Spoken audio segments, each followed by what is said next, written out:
Alors, Monsieur Gamaladina, l'Ukraine et l'Union européenne accusent la Russie de bloquer les exportations de céréales ukrainiennes.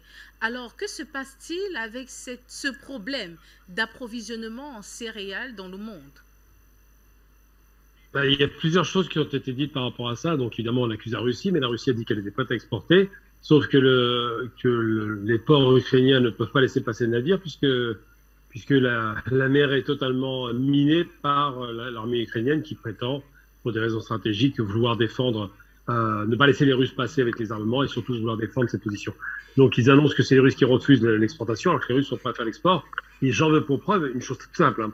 La guerre a commencé au moment des récoltes quasiment, au mois de février, donc on se prépare à récolter. Les récoltes ont été effectives, donc il n'y a pas de problème là-dessus. Ils ont bien stocké les céréales dans des containers, dont certains ont été brûlés, semble-t-il, par les Ukrainiens. Et aujourd'hui, on veut nous faire croire que les Russes seraient en situation de vouloir littéralement affamer les pays vers lesquels s'exportaient ces denrées et ces céréales, particulièrement le blé, c'est le plus important. Mais c'est pas du tout ce qui se passe, hein. C'est effectivement un moyen de pression des Ukrainiens pour empêcher les céréales de passer. Comme ça, ils disent au reste du monde que les Russes sont des barbares qui veulent affamer la population. Ensuite, c'est vrai qu'il faut rappeler une chose importante parce qu'on entend beaucoup de propagande en ce moment. C'est normal, il y a une guerre. Moi, je n'utilise pas les termes russes d'opération spéciale. C'est une guerre. Une guerre est une guerre. Quand il y a des morts et qu'on tire avec des armes, ça s'appelle une guerre. Après, qu'ils disent les motivations, c'est une opération militaire de maintien de la paix, on peut l'entendre. De protection des populations, je peux l'entendre, mais ça reste une guerre.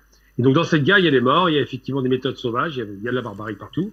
Et il y a surtout les mines qu'on dissémine un peu partout dans les mers, les océans et les terres, les mines antipersonnelles.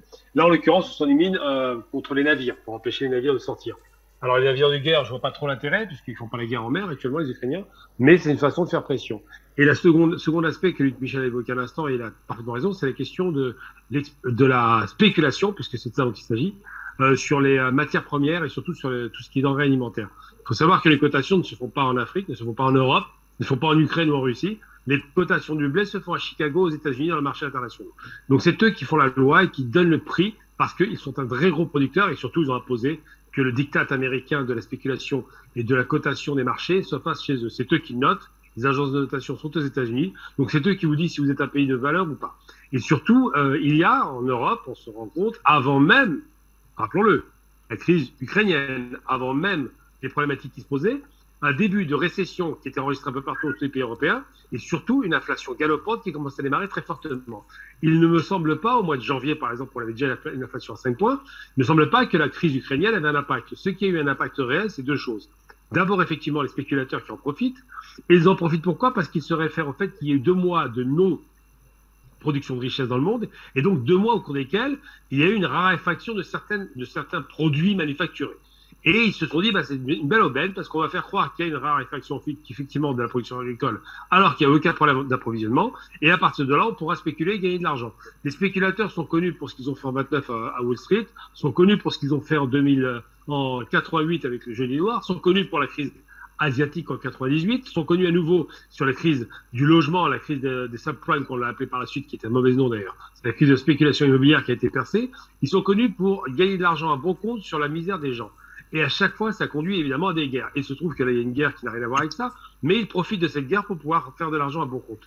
Donc, la question de cette crise ukrainienne et soi-disant de la non-exportation du blé, je pense que quelque part, c'est téléguidé par des commandeurs qui sont au-dessus, évidemment, de Zelensky, qui lui disent, fais pression sur le blé, fais en sorte de le rendre rare ou difficilement accessible. Comme ça va à la fois avoir un impact négatif sur la Russie qu'on accusera de refuser l'export, alors que Poutine ne cesse pas de dire qu'il est prêt à exporter, en faisant des corridors humanitaires s'il a les champs de mines, et en même temps, ça aura un impact sur le prix du blé qui permettra de rincer à plein régime les États-Unis, parce qu'il ne faut pas oublier que les États-Unis sont un des principaux producteurs de gaz et de pétrole, c'est vrai, mais aussi de blé. Ils font partie de ces plus grands producteurs avec la Russie, la Chine, l'Inde pour une grande part, et quelques pays comme le Brésil. Mais globalement, c'est les gros mastodontes. Donc quand le blé monte, quand il y en a moins et que ça monte artificiellement, ça profite aux producteurs. Donc non, les Russes ne sont pas à l'origine de ce blocage, puisqu'ils demandent à faire l'export. Oui, les Ukrainiens refusent de l'éliminer et font croire que c'est à cause des Russes, qui est quand même assez fort du café. Et non, la crise économique ne vient pas de la question ukrainienne. Je vous donne un exemple très concret, je ne sais pas si vous aurez accès à cet enregistrement, pour une fois, d'un homme qui a été honnête, c'est plutôt rare de sa part, Michel Leclerc, qui expliquait qu'on ne va pas mettre sur le dos des Russes la crise qui a démarré déjà bien avant et qui expliquait que les spéculateurs, ça c'est une vidéo qui a été faite dans une émission de TV, je crois, sur le France 24, où il expliquait simplement, lui qui est distributeur en France, donc c'est un distributeur de masse, que les spéculateurs, ils ne les appellent pas comme ça, mais enfin les distributeurs qui sont en amont, font monter exprès les prix pour que ça augmente sur le marché et qu'on ait une raréfaction, par exemple, de l'huile. L'huile de table s'est trouvée rare du jour au lendemain sans aucune raison valable. Je veux dire, la France produit de l'huile de table et pour autant, on s'est retrouvé dans des difficultés. C'est juste un travail de spéculateur typique que les Américains savent très très bien utiliser, mais le seuil de rupture, ce sera le moment où les gens, parce que quand vous touchez à la nourriture, quand vous touchez aux fondamentaux de la vie, à savoir la denrée de base qui est le blé, qui permet de faire du pain, je le rappelle, le pain étant le seul aliment qui est partagé par le monde entier pour le coup, eh bien si vous touchez à cela, vous avez des risques effectivement de révolte massive populaire un peu partout. La question est de savoir jusqu'où iront les Américains en faisant pression sur les Ukrainiens et qui pourrait dire ouvrez au moins les voies maritimes pour exporter le blé. Parce que le blé est produit, est stocké, existe en Ukraine, donc c'est que les Russes n'avaient pas l'intention de l'empêcher de sortir, mais que les Ukrainiens ont tout intérêt à ne pas le laisser sortir. Donc c'est ça qu'il faut se poser la question. À qui profitera le crime? On a compris que ça profitera à ceux qui produisent le blé.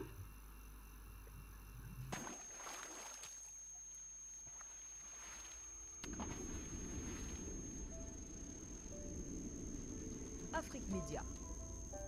Le monde, c'est nous.